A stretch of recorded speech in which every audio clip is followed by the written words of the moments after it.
नमस्कार, आप देख रहे हैं के न्यूज इंडिया का खास कार्यक्रम देवभूमि का दंगल और मैं हूं आपके साथ गरिमा वाजपेयी। देवभूमि के दंगल में आज बात करेंगे सदन से सड़क हेट स्पीच बेधड़क।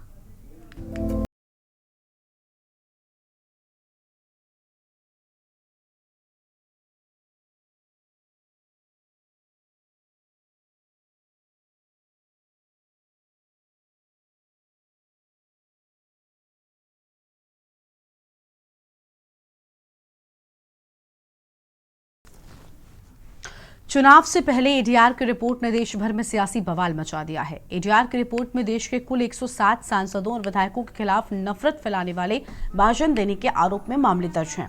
सत्तारूढ़ भाजपा के 22 सांसदों पर नफरती भाषण के खिलाफ मामले दर्ज हैं।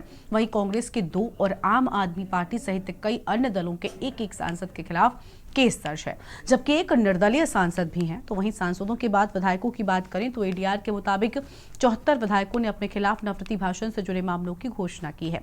सबसे ज्यादा भाजपा के 20 विधायकों के खिलाफ केस दर्ज है, कांग्रेस के 13, आप के 6 विधायकों के खिलाफ केस दर्ज है।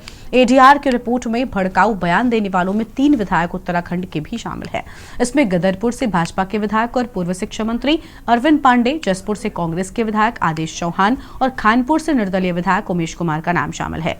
अच्छी बात यह है कि उत्तराखंड से किसी भी सांसद पर इस श्रेणी का मुकदमा दर्ज नहीं है। वहीं इस रिपोर्ट के सामने आने के बाद बीजेपी कांग्रेस ने अपने तर्क देने शुरू कर दिए हैं। आज इसी मुद्दे पर होगी विस्तार से बातचीत, लेकिन उससे पहले एक नजर आज की हमारी इस खास रिपोर्ट पर।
रिपोर्ट जारी की है और हमारी संस्था ने जो रिपोर्ट जारी की है वो देश के उन सांसदों और विधायकों पर रिपोर्ट जारी की है जो हेट स्पीच जिनके ऊपर हेट स्पीच के मुकदमे हैं।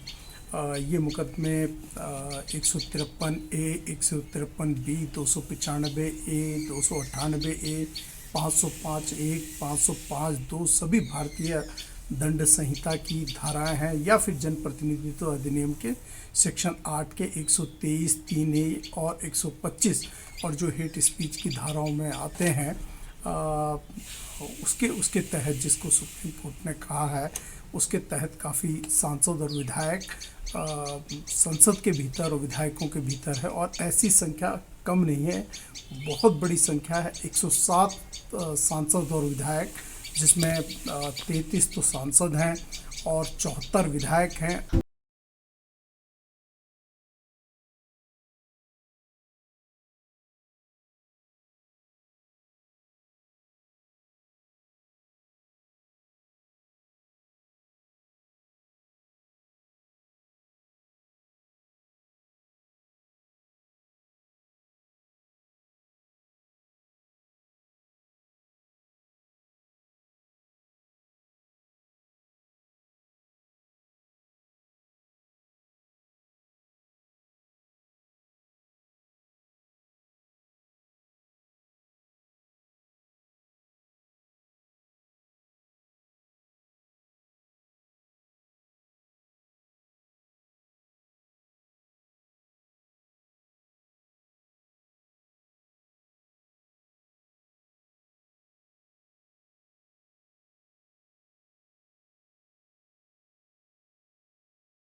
बंधे हुए हैं और न्याय व्यवस्था के अंतर्गत जो भी विधि सम्मत कार्रवाई होगी वो निश्चित रूप से कार्रवाई गतिमान है और ये विधिक मामला है, तो इसमें विधिक रूप से इसमें कार्रवाई होनी है।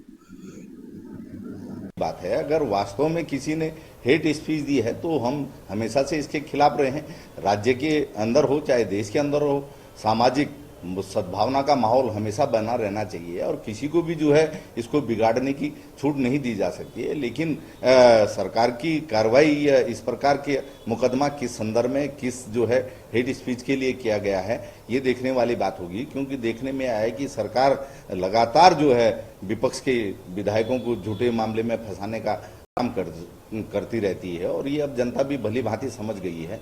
लेकिन फिर भी हम किसी भी प्रकार की अगर कोई सामाजिक माहौल बिगाड़ने के लिए कोई बयानबाजी करता है तो निश्चित तौर पर उसको बर्दाश्त नहीं किया जाना चाहिए और हेट स्पीच अगर वास्तव में है तो उस पर कार्रवाई भी होनी चाहिए।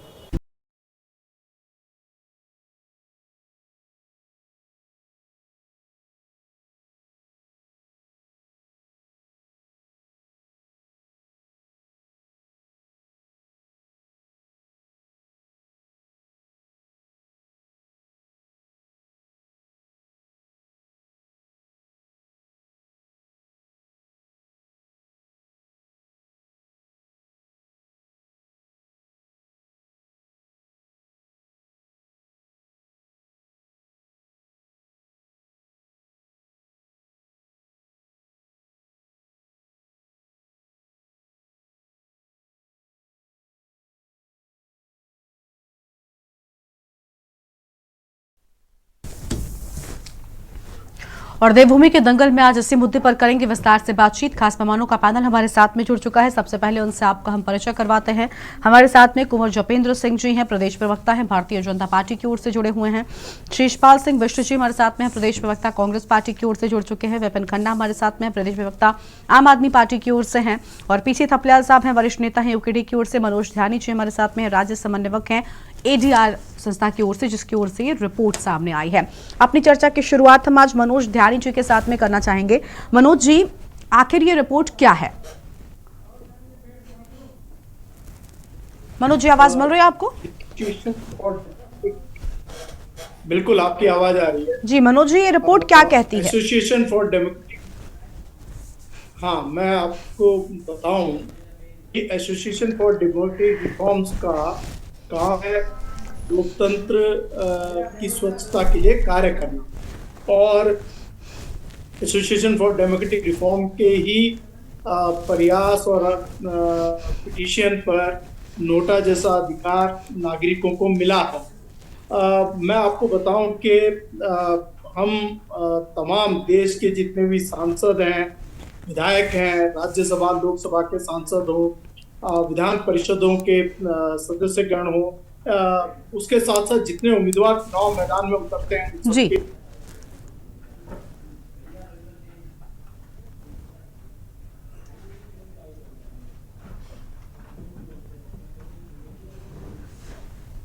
ध्यानी जी की फिलहाल आवाज नहीं मिल पा रही है। ध्यानी जी के पास जाएंगे, लेकिन उससे पहले और मेहमान हमारे साथ में बने हुए। थपलियाल साहब हमारे साथ में हैं, कांग्रेस पार्टी भी है, शीशपाल जी हमारे साथ में हैं। शीशपाल जी के पास जाएंगे। ध्यानी जी से एक बार फिर से आवाज मिल रही है उनकी। ध्यानी जी, अपनी बात को पूरा करिए, तकनीकी खामी के चलते आपसे संपर्क टूटा था। हाँ, ये लिंक का कुछ प्रॉब्लम आ रहा है। मैं आपको बताऊं कि उनके शैक्षणिक योग्यता, उनके आयु वर्ग, उनके किस लिंक से हैं, उनके ऊपर किस तरीके के क्रिमिनल रिकॉर्ड्स हैं या उनके ऊपर गंभीर अपराध की कौन सी धाराएं लगी हुई हैं, उसके अलावा उनकी संपत्ति में देनदारी के रिकॉर्ड्स वगैरह, वो सब एडीआर जनता के समक्ष रखती है। और ये उनके खुद के द्वारा भरे हुए जो निर्वाचन पत्रावली है उस पर इसको एक्सट्रैक्ट किया जाता है। तो अभी हाल ही में एडीआर ने जो रिपोर्ट जारी की है 3 अक्टूबर को, उस रिपोर्ट के में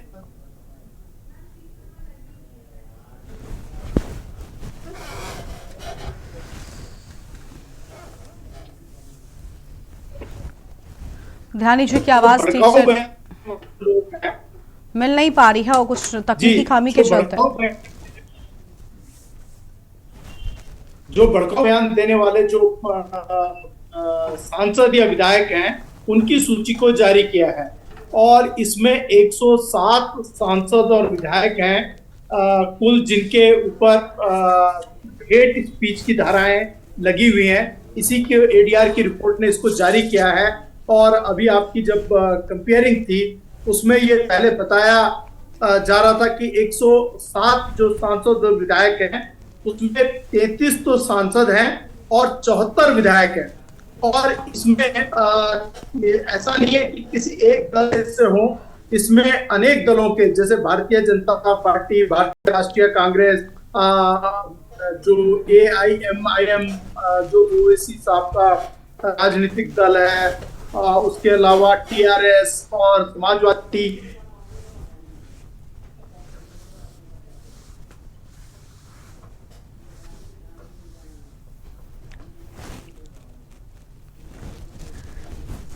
ध्यानी जी की आवाज ठीक से मिल नहीं पा रही है, वो फिर से जुड़ेंगे तो हम उनकी बात को पूरा सुनेंगे। जपेंद्र सिंह जी हमारे साथ में हैं, प्रदेश प्रवक्ता हैं बीजेपी की ओर से। जपेंद्र जी, देखिए बीजेपी कहती है कि भाई हमारी ओर से ऐसे बयान नहीं दिए जाते और अगर इस रिपोर्ट पर ध्यान देंगे तो सबसे ज्यादा बीजेपी के ही नाम हैं, क्या कहेंगे आप उस पर?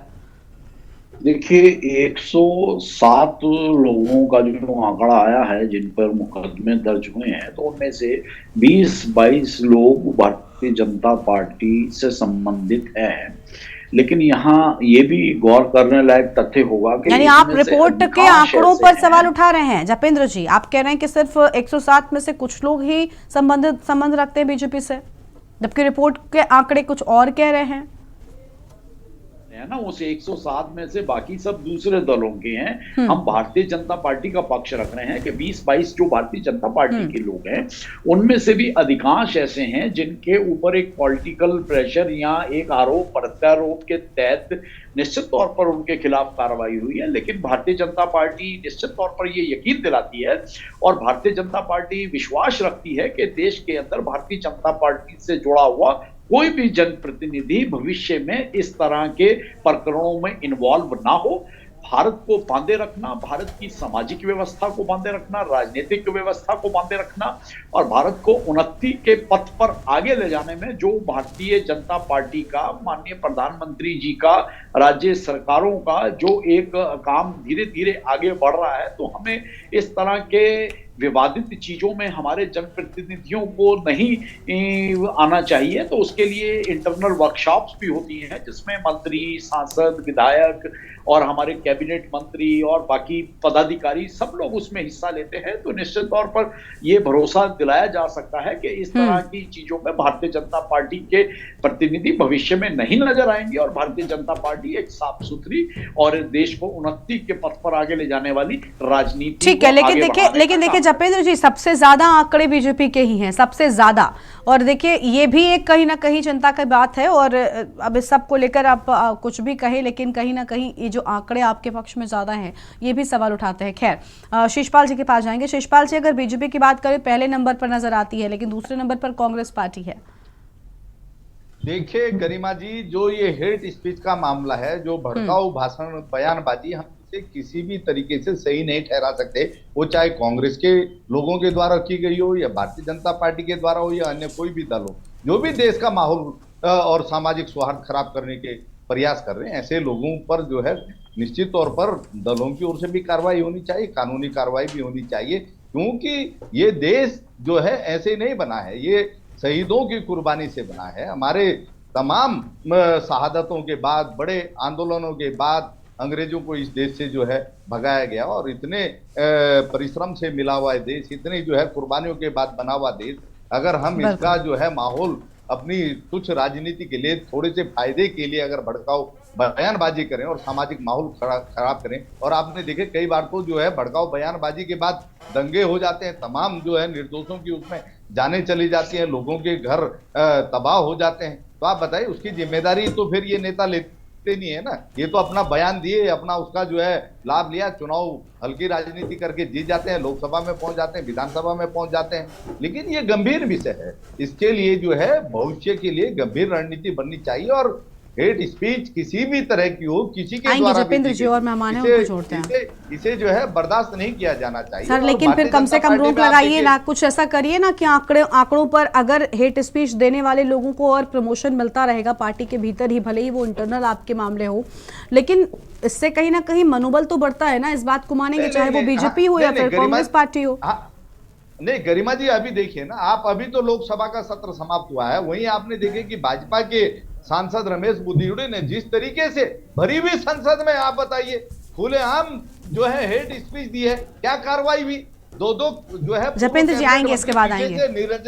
निर्लजता से वहां हंस रहे थे। पूरी भारतीय जनता पार्टी केवल लिपापोती कर रही है। क्या गंभीर कार्रवाई की? उनकी संसद सदस्यता नहीं ले ली जानी चाहिए थी, उनको बर्खास्त नहीं किया जाना चाहिए था। आप बताइए, अगर एक मैसेज चला जाता तो सबके बीच संदेश पहुंच जाता कि ये हेट स्पीच बर्दाश्त नहीं की जाती। ठीक है, हमने ठीक है, चुनावी ठीक है, लेकिन जनसभाओं में देखिए, हेट ठीक है, स्पीच आप आज सुनी थी। बीजेपी को हमने लेकर जो आप बोल रहे हैं, मैं क्या कह रही हूँ, मैं क्या कह रही हूँ, हमने मान लिया, मैंने सबसे पहले जपेंद्र जी से सवाल भी किया। लेकिन भरी हुई लोकसभा में, ठीक है। भरी हुई लोकसभा में आप बताइए, पूरा देश और दुनिया देख रही है, फिर भी कोई कठोर कार्रवाई नहीं हो रही है। सांसद को पुरस्कृत किया जा रहा है। आप राजस्थान में जो है चुनाव में प्रभारी उनको बना रहे हैं, तो क्या संदेश जा रहा है? आप बताइए। सत्ताधारी पार्टी का अगर इस प्रकार का आचरण होगा, इस प्रकार का व्यवहार होगा, ऐसे हेट स्पीच को आप प्रमोट करेंगे, साध्वी प्रज्ञा ठाकुर आप बताइए, जिस पर प्रधानमंत्री मोदी ने खुद कहा ठीक है, था ठीक कि है, मैं उनको अब बस कभी यही, माफ नहीं कर ठीक है, पाऊंगा। ठीक है, आप उसके सारे बाद भी बीजेपी के लोकसभा नाम में- गिना दीजिए, वो पहले नंबर पर हैं, लेकिन बात यह है ना कि अगर वो पहले पर हैं तो दूसरे पर आप भी हैं।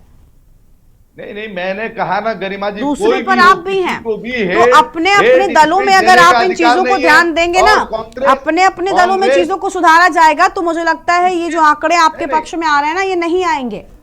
नहीं नहीं गरिमा जी, हम कह रहे हैं हाँ। अगर हमारे लोग भी उसमें हैं, अगर कांग्रेस के सांसदों पर हेट स्पीच के आरोप हैं, विधायकों पर अगर आरोप हैं, तो आप देखिए बहुत ज्यादा तो राजनीतिक द्वेष भावना से है। कांग्रेस का कोई भी नेता हेट स्पीच को जो है प्रमोट नहीं करता, लेकिन भारतीय ठीक है। जनता पार्टी सामान्य जो है ठीक है, आते हैं भाषणों को आपके भी जो है पास, hate speech ठीक है, ठीक है, ठीक है, कहने आते हैं से नहीं शिषपाल जी। चूकती, लेकिन हम कह रहे हैं हम इसे बर्दाश्त नहीं करते। ठीक ना है, हम आपके इसे पास स्वीकार- आएंगे प्रदेश, ये बीजेपी से जपेंद्र जी कुछ कह रहे हैं, उनको सुन लेते हैं, उसके बाद हम जाएंगे प्रदेश प्रवक्ता विपिन खन्ना जी के पास। जी जपेंद्र जी, आप जल्दी देखिए, से बताइए। वर्तमान में जो बिधूड़ी जी वाला मामला है, वो हाँ। किसी समाज के खिलाफ या सामाजिक बयान नहीं है, वो व्यक्ति विशेष और उनकी कार्यप्रणालियों को लेकर एक कटु सत्य का बयान था जो दिया गया। ठीक है, उस सर पे हो प्लीज, बनना जपेंद्र जी प्लीज, उन शब्दों को जपेंद्र जी नहीं, जपेंद्र जी नहीं, आप उस बयान को लेकर, मैं उस बयान पर चर्चा नहीं करूंगी आज, मैं उस बयान पर चर्चा नहीं करूंगी, लेकिन उस बयान के लिए आपके पास कोई शब्द कहां से आ रहे हैं अपना तर्क रखने को,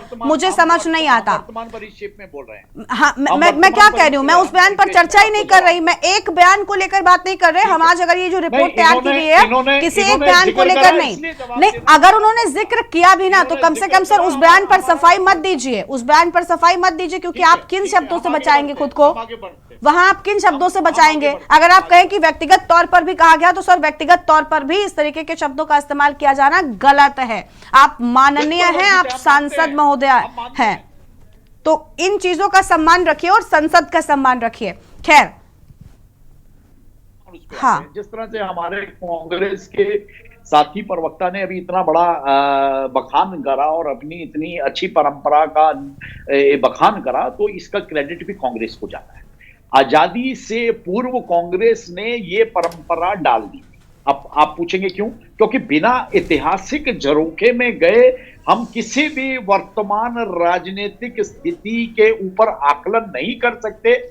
आज का जो ये विषय है, ये एक राष्ट्रीय विषय है, और इसमें अगर कांग्रेस के इतिहास पे ना जाया जाए, उस पर चर्चा ना की जाए, तो फिर ये विषय गौण हो जाता है। आजादी से पहले जिस तरह से कांग्रेस ने हमारे क्रांतिकारियों के खिलाफ देश के अंदर अनगर्ल माहौल बनाया, तो वो कांग्रेस के ही कुछ नेता थे जो आपत्तिजनक बयान देते थे, और उन बयानों के बाद उन क्रांतिकारियों को जो सीने पे गोली खा रहे थे, उन्हें अपराधी घोषित कर दिया जाता। और बहुत से ऐसे किस्से हैं, और सुभाष चंद्र बोस वो तो किसी परिचय के मोहताज नहीं है।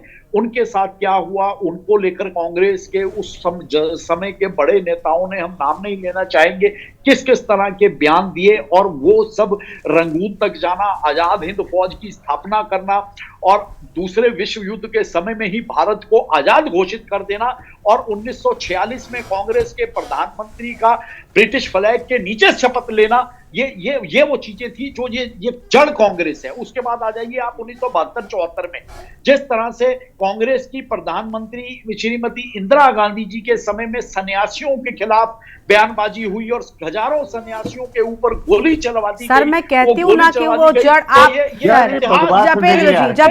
जपेंद्र जी सुनिए, अगर कोई जड़ है, कोई पेड़ आप जैसे कहा ना, आपने कांग्रेस के लिए जड़ शब्द का इस्तेमाल किया, अगर वो जड़ है तो आप सिर उखाड़ कर फेंक दीजिए ना। वो पेड़ बढ़ता जा रहा है और आप उसमें पानी डालते जा रहे हैं, आपकी सहभागिता कम नहीं है।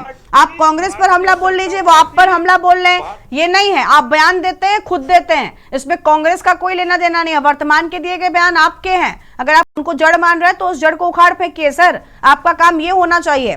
खैर, आपके पास लौटेंगे, एक छोटे से ब्रेक के लिए यहाँ पर रुक रहे हैं। ब्रेक के बाद हमारी ये चर्चा जारी रहेगी, लेकिन ब्रेक से पहले एक बड़ी खबर अपने दर्शकों को हम बताते हैं। प्रयागराज से बड़ी खबर बता दें, जहां पर गंगा नहाने गए 5 किशोर गंगा में डूबे हैं। प्रयागराज से बड़ी खबर आपको बता दें, गंगा नहाने गए 5 किशोर गंगा में डूबे, नहाते समय गंगा के गहरे पानी में डूबे हैं। इस वक्त की बड़ी खबर प्रयागराज से आपको हम बता रहे हैं।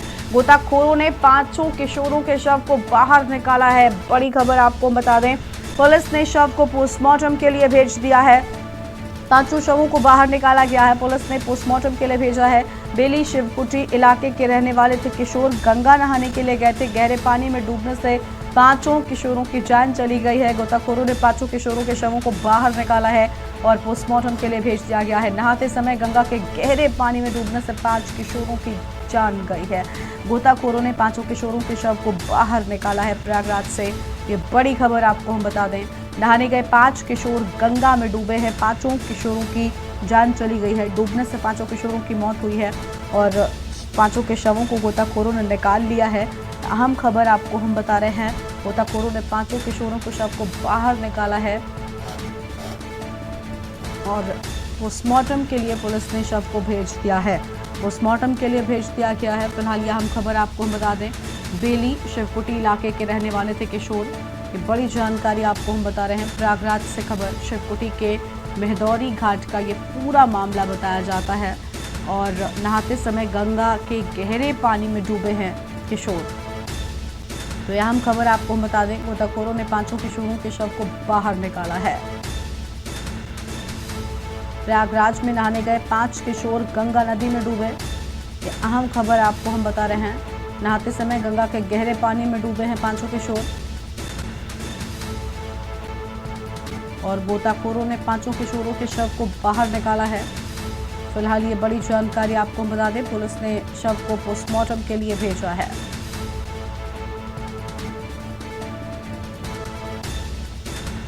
और इसी खबर पर अधिक जानकारी के लिए हमारे साथ राहुल मिश्रा, हमारे संवाददाता प्रयागराज से जुड़ चुके हैं। राहुल, प्रयागराज में गंगा नहाने गए 5 किशोरों की डूबने से मौत हो गई।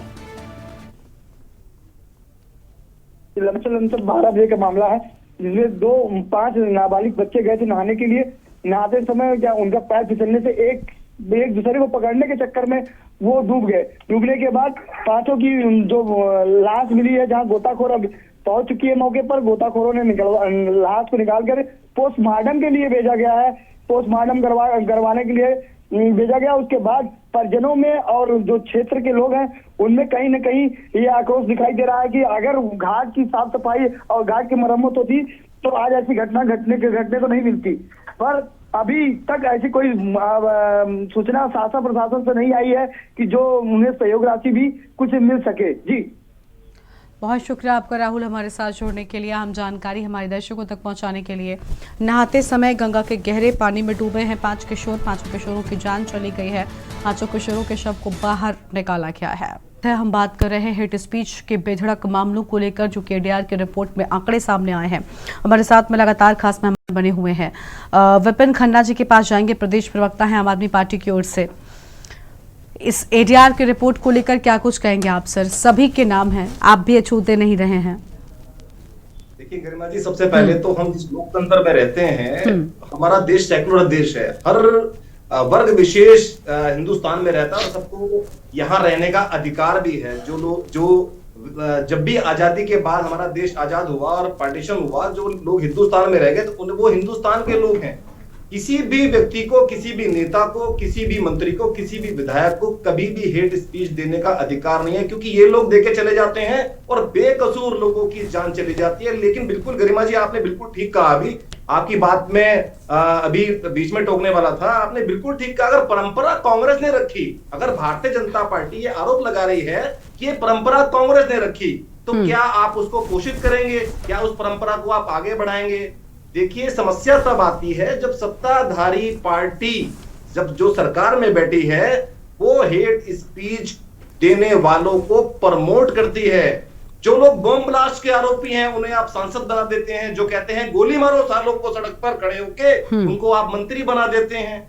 जो लोग संसद में अभद्र भाषा का इस्तेमाल करते हैं, हेट स्पीच देते हैं, उनको आप प्रभारी बना देते हैं। तो कहीं ना कहीं भारतीय जनता पार्टी इन चीजों को प्रमोट करती है। मुझे लगता है भारतीय जनता पार्टी के नेता जो बयान देते हैं, जो हेट स्पीच देते हैं, वो प्रमोशन पाने के लिए देते हैं। आप किसी पे गलत आरोप लगा रहे हैं कि भाई ये कांग्रेस ने इसकी नींव रखी, बीजेपी दूसरे दलों ने ये किया।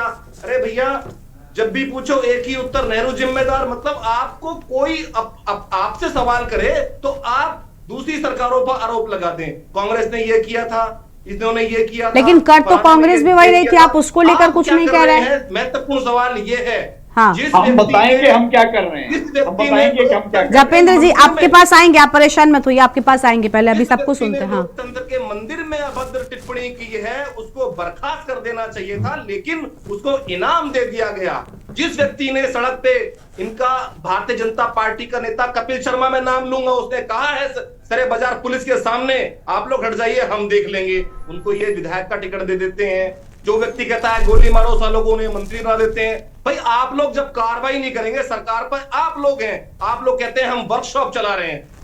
हम लोग अपने नेताओं को एक शिक्षा दे रहे हैं कि आप हेट स्पीच ना दें। लेकिन आज हाल पूरे देश का जो है, आज जो सामाजिक सौहार्द खराब करने का जो काम कर रहे हैं, ये भारतीय जनता पार्टी के लोग और भारतीय जनता पार्टी के जो संगठन के जो दाएं बाएं वाले लोग हैं, वो लोग कर रहे हैं। कभी ये मजारों के नाम पे, कभी ये मस्जिदों के नाम पे, कभी ये मुसलमानों के नाम पे, कभी किसी के नाम पे, कहीं ना कहीं कोई ना कोई बात, अपशब्द ये दूसरे समाज को बोलते हैं, हेट स्पीच देते हैं। और उसके बाद बड़े दुख की बात यह है, दुख के साथ कहना पड़ता है, उसके बाद इनका प्रमोशन कर दिया जाता है। लेकिन सर, क्या ये सिर्फ बीजेपी में होता है? ऐसा तो नहीं, मैंने देखे, आपने ठीक है, आपने बीजेपी को खूब कोस लिया, आपने खूब कोस लिया, ठीक है, आप कहिए। और कोसना नहीं, मैं तो कहती हूँ आप आंकड़ों की बिना पर कहिए कि आंकड़ों में वो सबसे आगे है। लेकिन क्या उससे आम आदमी पार्टी छूती है? अगर खुद को, कहते हैं ना, दूसरों पर पत्थर उछालने से पहले हमें खुद को देखना चाहिए।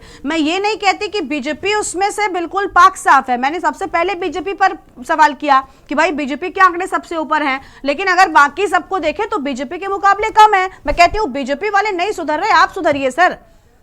हम सुधरेंगे तभी देश सुधरेगा ना। अगर आप कहते हैं कि भाई इनके आंकड़े सबसे ज्यादा इसलिए ये नहीं सुधर रहे, आप देखिए, आपने कांग्रेस को लेकर कुछ नहीं कहा विपिन जी। गरिमा जी, मैं कह रहा हूं ना, किसी कांग्रेस के कैसे कहेंगे गठबंधन है, गठबंधन। हम आते हैं आपके पास। हाँ, हो, उनका प्रमोशन हो गया है तो नाम जारी करें, नाम बताएं, सार्वजनिक करें उसका नाम कि उसको प्रमोशन मिल गया हेड स्पीच देने के बाद, दंगे फैलाने के बाद। ठीक है, लाश के आरोपी को किसी ने सांसद का टिकट दे दिया हो, गोली मारो सालों को कहने वालों को मंत्री बना दिया हो। ठीक है, आपके पास लौटेंगे। ठीक है, नाम बताइए। ठीक है, आपके पास आते। थपलियाल साहब हमारे साथ में। थपलियाल साहब, ये क्या चल रहा है? मैंने 3 अलग अलग दलों के प्रवक्ताओं को सुन लिया, आपने भी सुना होगा। सब एक दूसरे पर आरोप लगा रहे हैं। वो कह रहे हैं कि भाई इनके यहाँ पर ये होता है, इनके यहाँ पर ये होता है।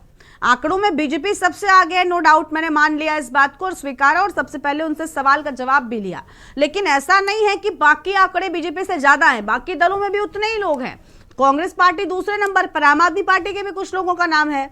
तो सर, सब हमाम में जब सब शामिल हैं तो फिर एक दूसरे पर हमला किस मुंह से बोलते हैं ये लोग? बिल्कुल, हमाम में सब नंगे हैं और ये चिंतनीय विषय है देश के लिए। और हमें बहुत सराहना करनी चाहिए एडीआर के, जो एक बहुत ही एफर्ट्स के साथ जो उन्होंने रिपोर्ट बनाई है और भारत के 107 लाल को इंकित किया है कि ये लाल मतलब अपनी सभ्यता संस्कारों को भूलते जा रहे हैं। और मैं ये मानता हूं मैडम कि ये और बद से बदतर होगा, क्योंकि मेरे देश की राजनीति जिस तरह से नफरती राजनीति की ओर जा रही है, ये सभी बुद्धिजीवियों के लिए चिंताजनक है। और इस समय आंकड़े ये भी आए हैं कि मैक्सिमम भारतीयों ने ये देश छोड़ दिया है, ये जानकर कि इस नफरत का उनको कहीं अंत नहीं दिखाई दे रहा है। इस संघर्ष में ये इतना डिवीजन में, सोसाइटी के डिवीजन में बटेगा कि जिसकी हम परिकल्पना भी नहीं कर सकते। क्योंकि एक और कभी हम जब छोटे थे और जब राजनीति इस देश की शुरुआत हुई थी तो वैचारिक आधार पर राजनीतियां होती थी। आज राजनीति धर्म और जाति के आधार पर हो रही, और दोनों में आज अगर आप धर्म की राजनीति में भारतीय जनता पार्टी को ये कहते हुए यहाँ पे देख रहे हो कि हाँ जी उसने सही बोल दिया संसद के अंदर, तो दूसरी ओर जहां जाति की हम संघर्ष देख रहे हैं, किस तरह से पिछड़े लोग, किस तरह से दलित लोग आगे की जाति के लोगों को गलिया रहे हैं, वो भी हम सोशल मीडिया में देख रहे हैं। बहुत भयंकर। मैं तो ये देख रहा हूं कि हिंदू और मुसलमान के बीच में जितनी बड़ी दीवार नफरत की चौड़ी हुई है हमारे समाज में, उतनी ही चौड़ी हमारी जाति के आधार पर अग्रिम और पिछड़े जातियों के में भी उतनी नफरत हो गई है। इसीलिए जो हमारे जो चिंतक थे उन्होंने कहा है, पहले ही कह दिया था कि इस देश में, जैसे कि मार्क्स ने कहा था कि कभी भी जो संघर्ष होता है समाज में वो वर्गीय आधार पे होता है, यानी अमीर और गरीब की लड़ाई तय है। लेकिन लोहिया ने कहा था, राम मनोहर लोहिया ने, कि हिंदुस्तान के संदर्भ में यहाँ वर्गीय संघर्ष से पहले जातीय संघर्ष आएगा। तो जातीय संघर्ष और धर्म की संघर्ष के बीच में जो द्वंद्व है, ये द्वंद्व हमें बहुत आगे अंधेरों में ले जाएगा मैडम। कोई माइका लाल इसको नहीं रोक सकता। आज आप 107 देख रहे हैं, ये बढ़ेंगे। और जिस तरह से आपने देखा कि कुर्सी में भारत माता की सबसे ऊंचे पायदान में बैठा हुआ व्यक्ति किस तरह से बातें करता है, कई बार गाय बछड़ा बैल क्या क्या बोलते हैं, वो भी हमें दुख होता है कि एटलीस्ट वहां पे बैठे हुए भगवान स्वरूप व्यक्ति को ऐसी बातें, नफरती बातें नहीं करनी चाहिए। कब्रिस्तान किस शमशान, कैसी बातें करके समाज में डिवीजन किया जा रहा है, वो बहुत ही खतरनाक है। इसलिए हम जितने भी प्रवक्ता यहाँ पे बैठे हुए हैं, हाँ। और वो ये हमारा अहोभाग्य है कि एडीआर के जो हमारे समन्वय के आंदोलन के प्रेरणा है हमारे मनोज ध्यानी जी, वो भी यहाँ पे हैं, जिन्होंने गोली खाई है सीधे पे इस उत्तराखंड के लिए, वो आज यहाँ पे मौजूद है। एडीआर की रिपोर्ट जो एडीआर के समन्वय के रूप में काम कर रहे हैं इस राज्य को बचाने के लिए। हम निश्चित रूप से, हमारा धर्म ही है ये, हम कर्तव्य के रूप में इसको निभाएंगे कि जो नफरती राजनीति आज मेरे राज्य में दिन प्रतिदिन बढ़ती जा रही है, किस तरह से पुरोला में देखा क्या नौटंकी की इन्होंने, 1 मिनट में हमारा दिल दहल गया था कि किस तरह से ये यहां भी घुस गए हैं, किस तरह से हरिद्वार में नफरती जनसभाएं की गई हैं, और केवल वोट की राजनीति के लिए। दुख होता है। ये देवभूमि उत्तराखंड जो है देव अध्यात्म की सर्वोपरि राज्य है, जहां से अध्यात्म की धारा बहती है, जहां गंगा बहती है हिंदुत्व की, और जहां से बद्रीनाथ और केदारनाथ जैसे धाम जिस राज्य में स्थापित हो, उस राज्य में अगर घृणा की राजनीति को प्रमोशन दिया जाएगा तो हम एड़ी गाड़ के अपनी जान लगाकर इसकी रक्षा करेंगे और ऐसे नफरती लोगों को इस धरती पे नहीं पनपने देंगे। भले आज हम कमजोर नजर आ रहे हों, लेकिन हमारी ताकत निश्चित रूप से बढ़ती जा रही है मैडम। ठीक है, ध्यानी जी के पास जाएंगे। ध्यानी जी हमारे साथ में एक बार फिर से जुड़ चुके हैं, इसके बाद आएंगे जपेंद्र जी के पास। ध्यानी जी देखिए, सबकी बात हमने सुन ली, आंकड़े जो आए हैं वो काफी अहम है। हाँ, आएंगे आपके पास भी, इसके बाद शेषपाल जी फिर से आएंगे आपके पास, लेकिन ध्यानी जी को सुन लेते हैं, उनसे संपर्क टूट गया था। ध्यानी जी देखिए, सब अपनी अपनी बातें कहकर पल्ला भी झाड़ रहे हैं। वो कह रहे हैं कि भाई ऐसा नहीं होना चाहिए, सब इस बात को स्वीकार भी कर रहे हैं कि ऐसे मामले नहीं होने चाहिए, हेट स्पीच नहीं होनी चाहिए। लेकिन आपसे मैं ये जानना चाहूंगी कि अगर इन मामलों में, इन आंकड़ों में बढ़ोतरी हो रही है तो भला क्यों हो रही है? क्या जो शीर्ष नेतृत्व में बैठे लोग हैं वो भी इसमें संलिप्त रहते हैं, इसी के चलते जो निचले पायदान के लोग हैं, जो नेता होते हैं, वो ऐसे बयान देते हैं, या अब एक ट्रेंड बन गया है, लोगों को लगने लगा है कि ऐसे बयान देकर आप सुर्खियों में आ जाते हैं? देखिए, जो घृणा का जो अभिभाषण है, संभाषण दिया जाता है, उसके पीछे एक धारणा है, वैचारिक धारणा है जो घर की गई है दिमाग के भीतर, और जिसके तहत ये है कि हम श्रेष्ठ हैं और जो दूसरा है वो निकृष्ट है। दूसरी नस्ल, दूसरे वर्ग, दूसरी जातीय, दूसरे संप्रदाय, कोई भी हो सकता है, उसको एक अलग तरीके से देखना कि वो आपके समकक्ष नहीं है, वो आपसे निचला है। और देखने के दो नजरिए होते हैं। एक है कि बहुत बड़ा पेड़ होता है और जितना बड़ा विशाल पेड़ होता है वो अपने फल देने के लिए झुकता भी है, लेकिन एक नजरिया ये भी है कि बिल्कुल निरंकुश और अहंकार वाली प्रवृत्ति के साथ जो कमजोर है उसको दबाने की प्रवृत्ति के साथ भी सोच चलती है। देखिए, देश के भीतर अगर हम विधायकों का मैं एक आंकड़ा ले लेता हूँ, देश के भीतर जो हमें 4000 हमारे एक एमएलए का हमने पूरे देश के भीतर उनका आकलन किया, और आप आश्चर्य करेंगे कि इसमें से 44%, 1777 जो विधायक चुने गए हैं वो सारे आपराधिक किस्म के हैं, गंभीर अपराध जिसमें क्राइम अगेंस्ट वुमेन है, डकैती है, मर्डर है, अपहरण है, इस तरीके से अपराध करने वाले जो गंभीर अपराध के अपराधी किस्म के विधायक हैं वो 1336 है पूरे देश के भीतर। लॉ मेकर्स, ये सारे लॉ मेकर्स हैं जिनकी संख्या 28% है। अगर आप केरला चले जाएंगे तो केरला में आप देखेंगे कि 67% जो विधायक हैं, 161 जिनकी संख्या है, वो उनपे आपराधिक मुकदमे हैं। और ऐसा नहीं है कि मैंने ये केरला का उदाहरण इसलिए दिया कि पूरे देश के भीतर ही इस तरीके की स्थिति हो गई है कि आपराधिक लोग अपने धनबल और बाहुबल के आधार पर जनता का वोट लेकर लॉ मेकर बन जा रहे हैं। उन्हें लग रहा है कि किसी एक वर्ग विशेष, एक नस्ल विशेष, एक संप्रदाय विशेष के खिलाफ जो मर्जी कुछ बोल दिया जाए और ताकत मिल जाएगी। और सबसे बड़ा दुखद विषय यह है कि जो चुनाव के दौरान पे कभी कभी सुनने को मिल जाता है कि चुनाव आयोग ने नोटिस थमा दिया या दूसरे राजनीतिक जो अपोनेंट्स हैं वो बात उठा देते हैं, लेकिन चुनाव के बाद क्या कार्रवाई हो रही है, चयन के बाद, मतलब चुनाव के दौरान और चुनाव से पहले जिन्होंने किया है उन पे तो कार्रवाई हो, लेकिन चुनाव के बाद कार्रवाई होना बहुत आवश्यक है। जैसे कि अभी संसद के भीतर एक सांसद ने दूसरे सांसद के अपने सांसद, और एक सांसद तो एक ही हाउस के लोग हैं, आप विचारों पे, तर्कों पे, विचारों के आधार पर विरोध कर रहे, कार्यक्रमों के आधार पर, नीति के आधार पर, लेकिन नस्लवादी, जातीय या सांप्रदायिक जो भाषा है उसका प्रयोग कर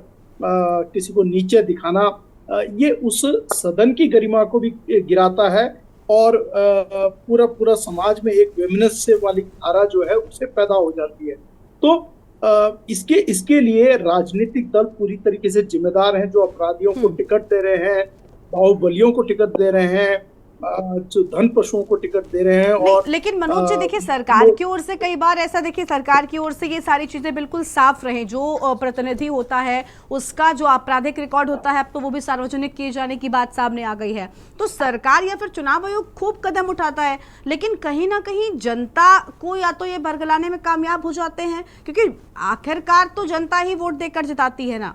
तो जनता को भी आप कुछ कहना चाहेंगे कि सोचना चाहिए कि वो जिस प्रत्याशी को जिता रहे हैं या जो भी जनप्रतिनिधि है वो भला उसका आपराधिक रिकॉर्ड कैसा रहा है? देखिए, सुप्रीम कोर्ट ने एक बहुत स्पष्ट आदेश दिया है कि जो आपराधिक किस्म के जो उम्मीदवार होते हैं उन्हें किन्हीं अखबारों में अपनी डाटा को खुद ही सार्वजनिक करना पड़ेगा या पॉलिटिकल पार्टीज को करना पड़ेगा। तो वो प्रिंट और डिजिटल और इलेक्ट्रॉनिक माध्यम से प्रकाशित होना चाहिए, जनता के पास जाना चाहिए। लेकिन राजनीतिक दलों की ऐसी क्या मजबूरी है कि अपराधियों को टिकट दे? ऐसा ऐसा ऐसा ऐसा क्या है कि वो बिल्कुल जिनके पास अपराध है, और खासकर मैं आपको उत्तराखंड का बताऊं कि हरिद्वार से जो वर्तमान सत्ताधारी दल है उन्होंने एक ऐसे व्यक्ति को टिकट दिया था जिसका रिपीटेड रेप का केसेस उसके ऊपर थे, लेकिन उसको भी टिकट दे दिया था। तो मतलब ये इस तरीके की चीजें हो रही हैं जिसमें अपराधियों पे अंकुश लगाने की असल जिम्मेदारी राजनीतिक दलों पे है। और जब जहां तक हेट स्पीच का बात है तो पुलिस अनुसंधान एवं विकास ब्यूरो ने लॉ कमीशन जो है गठित हुआ था 2017 में, उसकी 267वीं रिपोर्ट है। उसके अलावा 100 जिस समय ये नूह कांड हुआ तो सुप्रीम कोर्ट की 131 महिला लॉयर्स ने पूरा का पूरा एक रिटर्न पिटीशन दिया है। और ये सरकार से बार बार चुनाव आयोग से सरकार से ये मांगे होती रही हैं। गृह मंत्रालय का अपना हेट स्पीच पे committee for reforms in criminal law वो गठित हुई है। अब लेकिन ये सारे के सारे फ्रुक्टिफाई क्यों नहीं हो पा रहे? क्या कारण है कि लगातार ये इसमें बढ़ोतरी हो रही है? मेरे को लगता है इसमें राजनीतिक प्रश्रय जो उनको दिया जाता है, जो उनकी प्रमोशन होती है कि बच निकलेगा, अभी यही बात तो निकल कर ये सामने वाली आ रही अवधारणा काम कर रही है और इसके लिए रुकना जरूरी है। जी ठीक है, अभी यही चीज निकल कर सामने आ रही थी। अब जपेंद्र जी के पास जाएंगे, उसके बाद शिषपाल जी के पास आते हैं। जपेंद्र जी देखिए, अभी मनोज जी ने भी आखिर में वही बात कहकर अपनी बात को खत्म किया कि कहीं ना कहीं प्रमोशन मिलना लोगों के मनोबल को बढ़ाता है। एक शख्स जो इस तरीके का बयान दे रहा है, पार्टी की किरकिरी करवा रहा है, लेकिन बावजूद उसके पार्टी या दल अगर उसको प्रमोट कर रहा है कोई बड़ी जिम्मेदारी देकर, तो ऐसे में आम व्यक्ति में भला क्या मैसेज जाएगा? या आपके बाकी के जो नेता हैं, आपकी पार्टी के जो बड़े कार्यकर्ता हैं, उनको क्या मैसेज जाएगा? देखिए, भारतीय जनता पार्टी में ऐसा नहीं है। निश्चित तौर पर अनुशासन समिति, सर अभी अगर ताजा मामला जो उदाहरण दिया, मुझे लगता है ये भी मामला को आप जोड़ सकते हैं। देखिए, उसमें जवाब भी मांगा जाता है और भारतीय जनता पार्टी का ये प्रयास है कि इस तरह के बयानों में हमारे जो जनप्रतिनिधि हैं ना। अब आंकड़ों की अगर आप बात करें तो आज देखिए, आज भारतीय जनता पार्टी के खिलाफ तो सारा विपक्ष एक है, और अगर 107 लोगों में से 18-20 लोग भारतीय जनता पार्टी के हैं तो ये प्रतिशत आ जाता है 18-19% का। बाकी तो सारा ये विपक्ष है। लेकिन हाँ, इतना जरूर भारतीय जनता पार्टी आपको भरोसा दिला सकती है कि आने वाले समय में आपको भारतीय जनता पार्टी का एक भी जनप्रतिनिधि इस तरह के बयान देते लेकिन ठीक है, आप आने वाले वक्त के लिए हमें विश्वास में रख रहे हैं। ठीक है जपेंद्र जी, लेकिन अभी जो प्रमोशन वाली बात मनोज जी ने कही, इस पर भी कुछ कही। अभी देखिए, जैसे बिधूड़ी साहब वाला जो मामला आया, उसमें क्या था? शिषपाल जी उसी बात को लेकर तो आपको घेर रहे थे। आज देश के अंदर अगर हम पूरा विपक्ष देखें तो अब हम थपलियाल जी के बयान पे आते हैं। थपलियाल जी ने बहुत अच्छा उदाहरण दिया, मार्क्स और लोहिया जी। तो आज पूरे देश के अंदर एक ऐसा माहौल बना है कि देश को एक करने की दृष्टि से भारतीय जनता पार्टी 2014 से निरंतर प्रयास कर रही है। ये वो देश है जिसके ऊपर हमेशा ही देश विरोधी ताकतों ने, शक्तियों ने इस देश को बांटकर, जात पात में, भेदभाव में बांटकर इस पर राज करा है। और भारतीय जनता पार्टी उससे पूरी तरह से देश को एक करने की दृष्टि से और बिना किसी भेदभाव के निरंतर काम करती जा रही है। अभी जैसे थपलियाल जी ने कहा कि हिंदुत्व का एक स्ट्रॉन्ग मैसेज हरिद्वार से जाता है। हम हिंदुत्व की बात करते हैं। भारतीय जनता पार्टी हिंदुत्व के साथ साथ भारत की बात करती है, भारत के प्रत्येक नागरिक की बात करती है, चाहे वो हिंदू हो, चाहे मुसलमान हो, सब लोग हम भारतवासी हैं। और अगर देखा जाए तो मुस्लिम समाज भी हमसे इतना नहीं है। अगर आज से 6, 7, 8 जनरेशन पहले देखा जाए तो सब हम हिंदू ही थे। इस देश के अंदर मार्क्स ने कहा कि पूरी तरह से देश के अंदर 2 ही पैमाने होने चाहिए, आर्थिक तौर पर अमीर और गरीब के। लोहिया जी ने इतिहास से सबक लेते हुए बयान दिया था कि इस देश को जात पात और क्षेत्रवाद में बांटकर जिस तरह से 800 साल तक ये देश गुलाम रहा, तो यहाँ जातिवाद हावी है। और भारतीय जनता पार्टी जातिवाद से बाहर निकलकर इस देश को एक करने का प्रयास कर रही है। और ये निंदनीय है कि वही विपक्ष जो आज तक ढकोसला करता था और आज फिर जातिगत आधार पर जनगणना की पैरवी करता है, देश के अंदर भेदभाव और जात पात में देश को बांटकर कमजोर करने वाली शक्तियों के हाथ का खिलौना बन रहा है, तो निश्चित तौर पर ये एक चिंतनीय विषय है। हो सकता है कुछ लोगों को हमारी बात ये समझ में ना आ रही हो, लेकिन हमें भरोसा है कि बुद्धिजीवी वर्ग इस बात के इसकी डेप्थ को भी समझेगा और इसके आने वाले नतीजों पे भी गौर करेगा। ठीक है, शिशपाल जी आप कुछ कह रहे थे, अनम्यूट कीजिए पहले तो।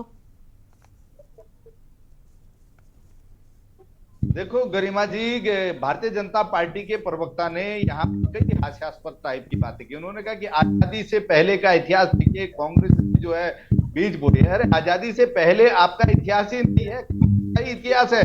कांग्रेस ने देश के आजादी किया है, कांग्रेस के नेतृत्व में जो देश की आजादी की लड़ाई लड़ी गई है, स्वतंत्रता संग्राम सेनानियों ने जो कुर्बानियां दी हैं, वो किसी से छुपी हुई नहीं हो। आप सुभाष चंद्र बोस जी के नाम से जो है राजनीति कर रहे हैं, आपका सुभाष चंद्र बोस जी का क्या कुर्बानियां सबसे इतनी मान्यवर।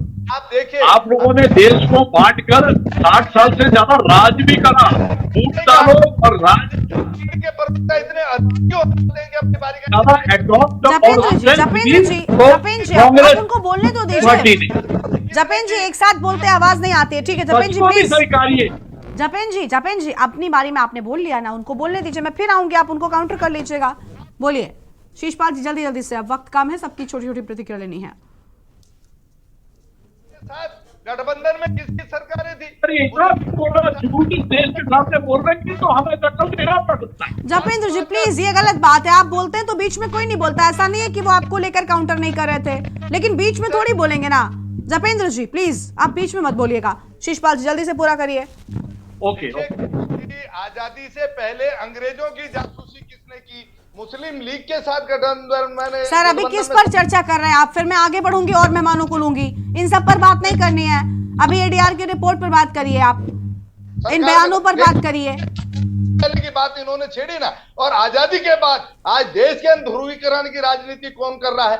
देश को मैं नफरत की राजनीति कौन कर रहा है? सर नफरत की राजनीति वो अगर बयान दे रहे हैं दूध के धुले तो आप भी नहीं हैं। एक दूसरे पर आरोप लगाते हैं आप लोग, इस बात को भी स्वीकार करिए कि आपके दलों के नेता भी उसमें शामिल हैं। राजनीति करते हैं। साध्वी रितंबरा जो और ये साध्वी प्रज्ञा ठाकुर के बयान आप भूल गए, जिसमें प्रधानमंत्री नरेंद्र मोदी ने कहा था कि मैं उनको दिल से कभी माफ नहीं करूंगा, और उस बयान के बाद क्या हुआ? आज तक वो सांसद हैं?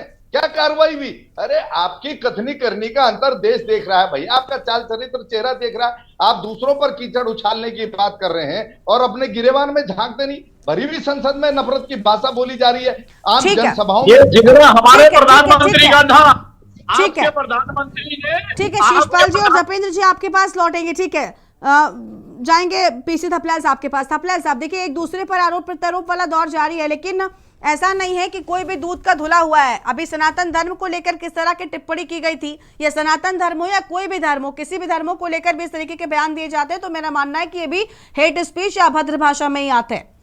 क्यों आखिर ऐसा होता है? और उसमें देखिए समर्थन में थे सब। थपलियाल साहब जी देखिए मैडम, आज सबसे बड़ी जो चिंता का विषय है वो है कि क्वालिटेटिव लीडरशिप कोई भी दल नहीं दे रहा है।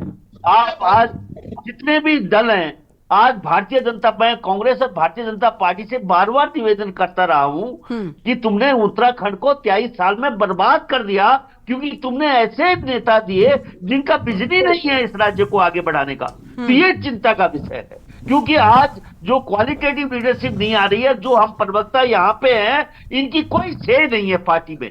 भले यहाँ पे हम चिल्ला चिल्ला के अपने नेताओं को प्रोटेक्ट कर रहे हैं, लेकिन कोई भी व्यक्ति ऐसा वो नहीं। आज यहाँ पे हम संकल्प लें कि हम अपने पार्टी के अध्यक्ष को, मैंने अभी अभी आम आदमी पार्टी के वरिष्ठ नेता से बात की कि भाई तुम क्यों नहीं आते बिजली उसमें डिबेट में, और जी हम तो छोटे लोग जाते बच्चों को भेजते।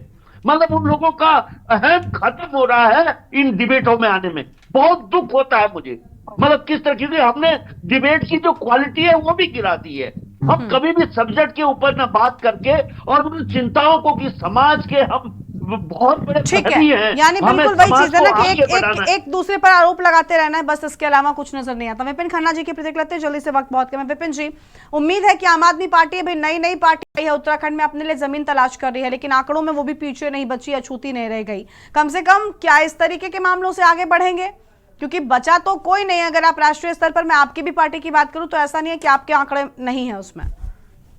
बिल्कुल, आपका कहना बिल्कुल ठीक है कि बचा कोई नहीं है, और हम स्वीकार करते हैं इस बात को कि अगर कोई भी व्यक्ति इस तरीके की हेड स्पीच देता है, सामाजिक सौहार्द खराब करता है, तो तुरंत उसके खिलाफ सख्त कानूनी कार्रवाई होनी चाहिए और जेल में डालना चाहिए, और उसका आजीवन चुनाव लड़ने पर प्रतिबंध लगा देना चाहिए। लेकिन सवाल वही आता है गरिमा जी, जब देश के मुखिया, जब देश के सबसे बड़े पद पर बैठने वाला व्यक्ति ये बोलता है कि हम दंगाइयों को कपड़ों से पहचान लेते हैं, जो लोग गोडसे की पूजा करने वाले लोग हैं, महात्मा गांधी की तस्वीर बनाकर उस पर गोली चलाने वाले लोग हैं, वो आज इस बात को कहते हैं कि हम तो भाई राष्ट्रवादी हैं, हमसे बड़ा देशभक्त कोई नहीं है। अहिंसा के पुजारी को जो लोग गाली देते हैं, जो लोगों ने आजादी से पहले तिरंगे को अपने पैरों तले कुचला, जिन्होंने मुस्लिम लीग के साथ सरकार बनाई, जिन लोगों ने 1000 क्रांतिकारियों के नाम के बीच में कोई भी जनसंघी का नाम नहीं है, किसी संघी का नाम नहीं है,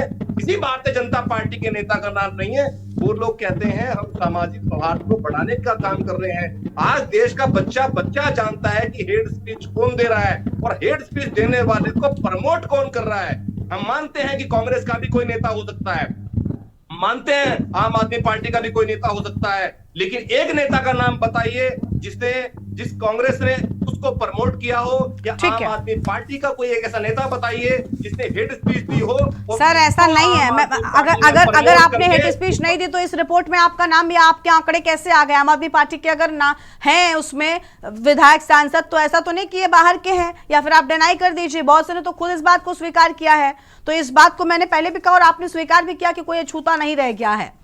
ठीक है, बहुत शुक्रिया आप सभी मेहमानों का हमारे साथ चर्चा में आने के लिए, अपनी बात रखने के लिए।